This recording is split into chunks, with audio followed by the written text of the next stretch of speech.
What's up, beautiful people? It's your boy Judeo and I'm back again with a new video. So today we're going to be reacting to a video you guys requested for. This one is titled The Falling of World War II. It's 18 minutes long. It's going to be a long video, but I urge you to stay tuned, please, because it came from you. You asked for this. I'm ready. I'm excited to see the story of this one. So without wasting your time, let's get to it. The average lifespan of an American is 80 years. And an 80-year-old today was 10 when World War II ended, 4 when it began. A soldier who saw battle would have to be in his late 80s at least today. Generals, political leaders, the decision makers of the war, few are still with us. And over the past few decades, we've seen authors and filmmakers rush to capture stories from survivors before this connection of memory is lost. Wow, I didn't even know that. I should write it down. This project is not about individual war stories, and it's not about survivors. We're going to tally up the tens of millions of people whose lives were cut short by the war, and see how these numbers stack up to other wars in history, including trends in recent conflicts.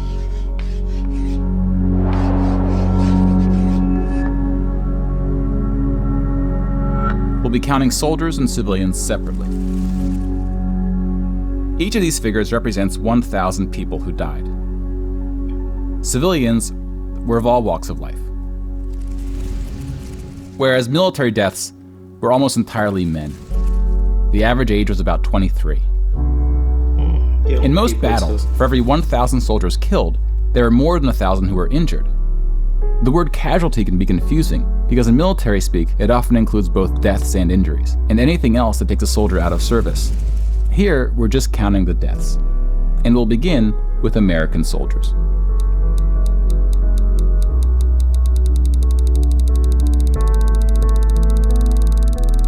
Oh my goodness. Over 400,000 died. Most of the deaths occurred in the European theater, fighting the Nazis. And about a quarter were in the Pacific, fighting the Japanese. When you put them on the timeline, you see that casualties were the heaviest at the end of the war. The war began on September 1st, 1939. But the US wasn't willing to join the fight until Pearl Harbor, 2 years in. The deaths increased drastically on D-Day, when the Allies invaded Normandy. One of the most tragic moments of the war was on D-Day at Omaha Beach, where 2,500 Americans fell. Oh, it's not a good thing. These are human lives. They are counted like rice grains. Human life. So about the same number of US soldiers died on this single beach landing as the entire 13 years of the recent war in Afghanistan. The bloodiest battle in the Pacific was Okinawa, which lasted 82 days, during which 12,500 Americans died. About 5,000 of these deaths were at sea from kamikaze attacks. Now let's look at some other countries, starting with Europe.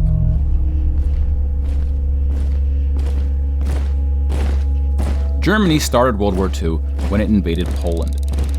Poland ultimately lost 200,000 soldiers in the war. Most died after the invasion while the country was occupied by Germany and the Soviet Union. Germany, meanwhile, lost just 16,000 in the invasion of Poland. Wow, the Nazis went on. Was the German military that strong? Wow. To invade and conquer other countries, including Denmark, Belgium, the Netherlands, France, Greece, and Yugoslavia. France surrendered, but after losing 92,000 soldiers in the Battle of France. Over 200,000 ultimately fell, which includes deaths in POW camps, French colonies, and other fighting. Yugoslavia suffered almost 500,000 military deaths. The initial invasion brought relatively few casualties on both sides, but the deaths mounted under Nazi occupation due to guerrilla fighting, civil conflict, and mass executions. The Nazi invasions were swift, with relatively few German losses. Even the Nazi commanders expressed surprise at their success. I don't understand. Why were the deaths of the Nazis fewer than other countries? Is it because it was well planned out and they hit other countries without them expecting the battle coming? I don't understand. This is this is crazy. I'm writing for this one. And then we have the United Kingdom and the United States, who were not invaded but took the fight to the Nazis. Britain lost about the same number of soldiers as the US, which includes the British colonies. Germany lost about 500,000 soldiers fighting the US and Britain in what is known as the Western Front, which took place in France and Belgium.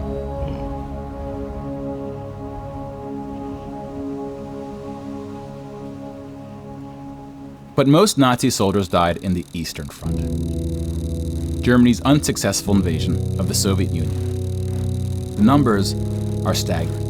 Russia, they don't play. The most famous battle of the Eastern Front, and perhaps the turning point of the European war, was Stalingrad. The German 6th Army successfully took Stalingrad, but then got surrounded by the Soviets and cut off from food and ammunition. 500,000 Nazis would ultimately die in Stalingrad. Another 100,000 were taken prisoner, of which 6,000 would ever return. POWs had a low survival rate throughout World War II, and it was particularly grim in the East. When you include these POWs, roughly the same number of Germans died in Stalingrad as all the Western Front fighting against France, the UK, and the US. And though Stalingrad was a victory for the Soviets, they suffered almost twice as many losses as Germany.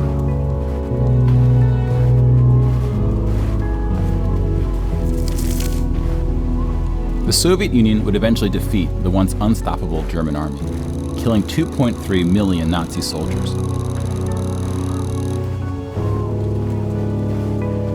But winning the war came at a cost. Chips. Human lives, man.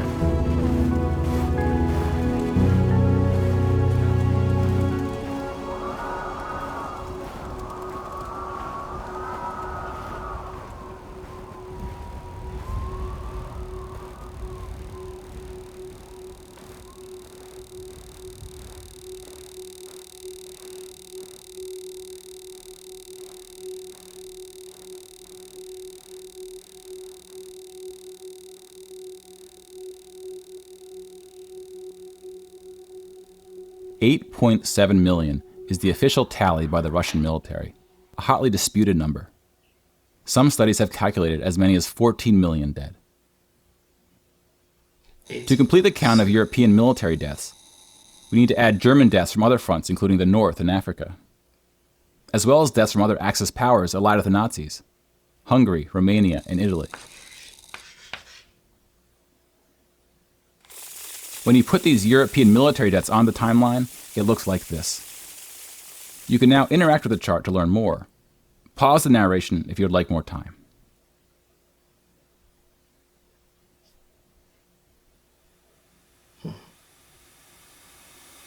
And now we switch to civilian deaths in Europe.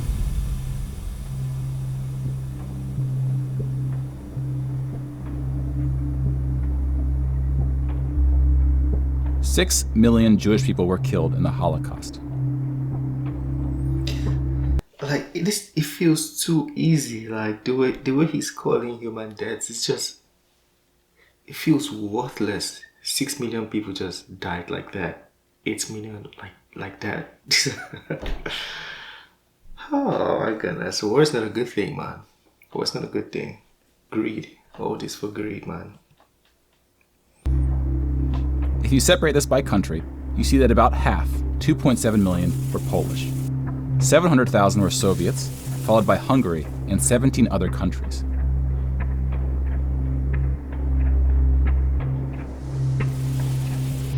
Broken down another way, about half of the 6 million were killed in the concentration camps. Over 1 million died in Auschwitz. Most were killed in the gas chambers. Others died from starvation, exhaustion, disease, and other forms of execution.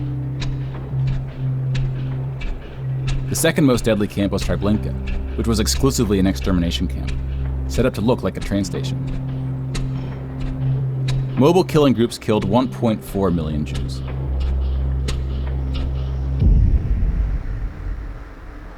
Like with the gas chambers, men were killed first to reduce the risk of revolt.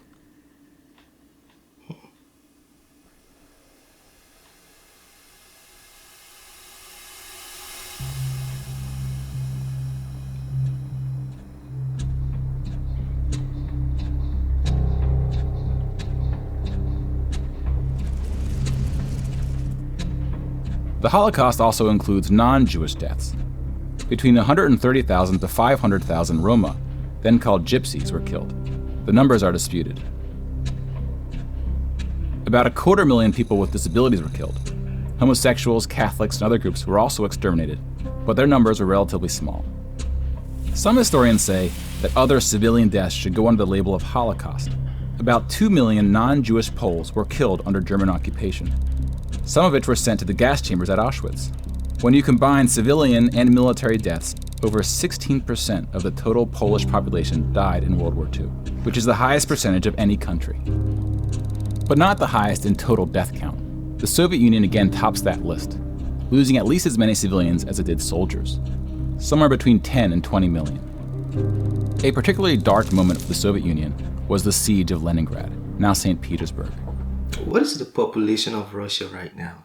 Imagine if all these people didn't die, people's parents or fathers, grandfathers. Imagine how the population or what they could have been doing, or the economic growth rate it would have affected if they were not dead in the World War.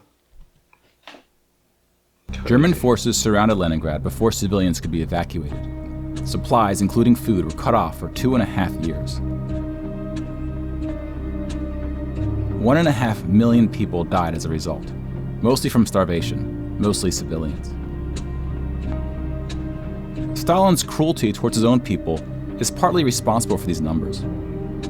He often didn't allow civilians to evacuate from cities, thinking it would cause the soldiers protecting them to fight harder. About 1 million Soviets died in Stalin's own labor camps, called the Gulag.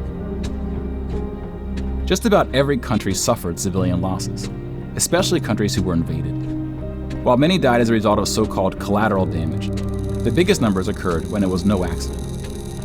Civilians were exterminated, purposely fired upon or bombed, used as human shields, or intentionally deprived of food. The intentional killing of civilians was done by most warring parties, including the United Kingdom and the United States.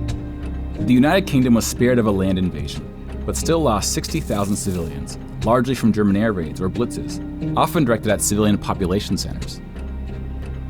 The UK did the same to German cities at a much greater magnitude, causing about 10 times the number of deaths. But most German civilian deaths came from the ground at the late stage of the war. When the Nazi regime collapsed, civilians living in occupied regions had to desperately flee from the advancing Soviet army. Rapes were widespread, and death estimates ranged from 600,000 to 3 million.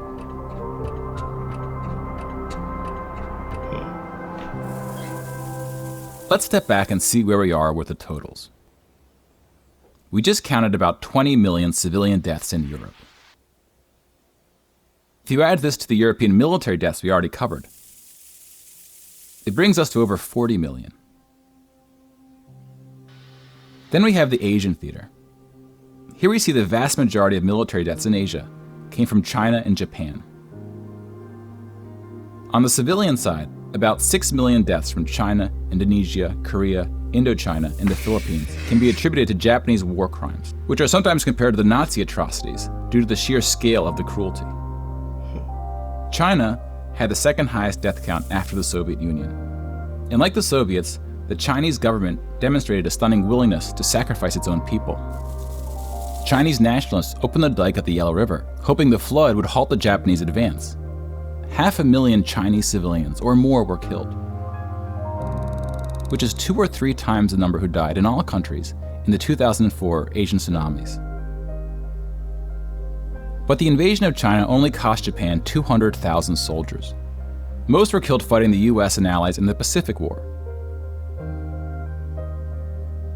A significant portion of Japanese civilian deaths were caused by American firebombing and the 2 nuclear attacks. Contrary to official US statements, these airstrikes were directed at civilian populations, not military targets. When you add all the deaths outside Europe, it brings us to a grand total of 70 million for the war, give or take depending on who's counting and what civilian deaths get included. More people died in World War II than in any other war in history.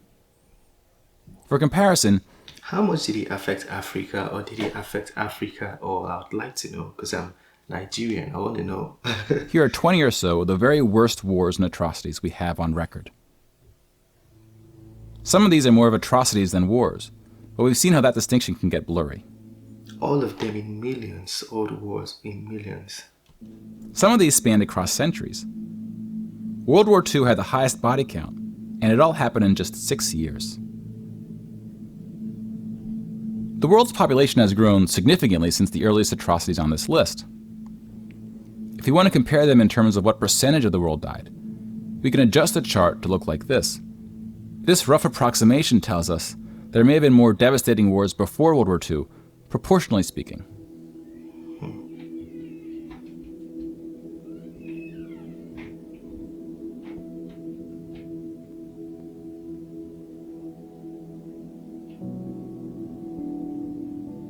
When we turn to post-war conflicts, it's hard to say anything that isn't controversial. But the data shows something quite extraordinary has been happening. In 1989, John Gaddis coined the phrase "the long peace" to identify the absence of conflict between the nuclear powers during the Cold War. 25 years later, the Cold War is over, and the term is still being used, although its meaning may have shifted. European countries... Long peace. Why do we need long peace? It should be peace forever. Like, what are we even fighting? What are we fighting for? Land? Land? Everybody can just buy their land and live where they want to. Have not fought each other, except for this 10-day war in 1956 when the Soviet Union invaded Hungary. When we look at European wars before World War II, it looks like this. They tend to be more frequent as you go back, though smaller in scale. And the largest 44 economies of the world have not battled each other since World War II. Rich countries have fought poorer countries, like the US versus Iraq. But rich countries have not fought other rich countries.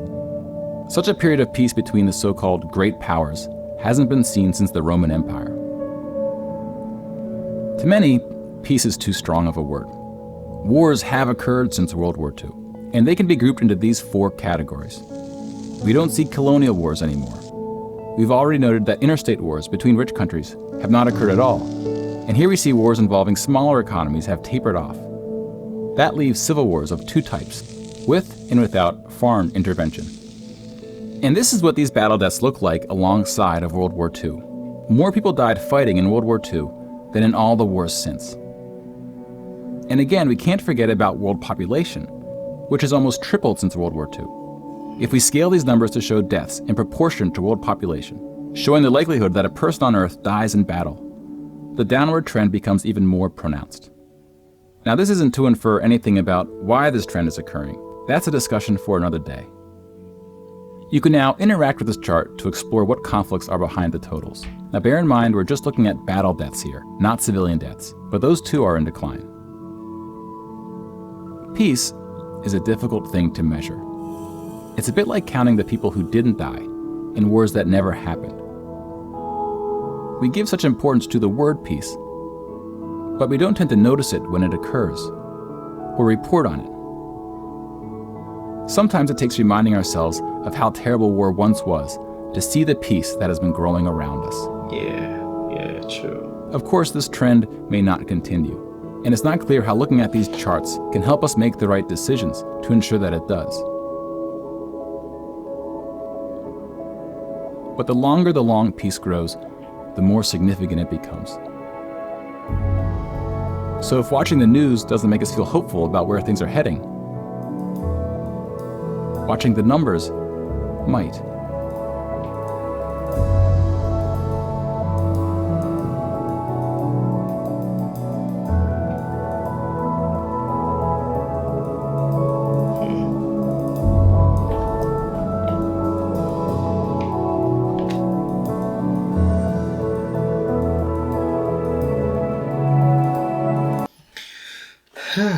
Okay, so that was the falling of World War II. First and foremost, let me commend the person who made this video, Neil Halloran. Yeah, very great video, very informative, very educative, and it's going to help us appreciate, the peace more, because now it feels like everybody's fighting and conflicting with each other because of how sensitive the world has become. But in true sense, we are actually living in peace. Yeah, this video can really help people see things differently. Very informative. 71 million people died during the World War II. 71 million, that's crazy. Yeah, it was just counting like rice in bags, or they were just, harvesting rice and just killing them. My goodness. Yeah, it was horrific, man. We can't wish war on anybody. That was a great video. I totally loved watching that video. Yeah, I loved the video. Thank you guys for requesting. Feel free to share your thoughts on this video. If there's something I missed, feel free to educate me some more in the comment section. Let's have a discussion right there. And if you want us to bring more videos like this to the channel, feel free to request, recommend, talk to me about the ones you want to see, and I'll do my best to bring it to the channel. This is the end of this video. Don't forget to smash the like button, subscribe if you're new to the channel, and I'll see you on the next one. Have a wonderful day. Peace.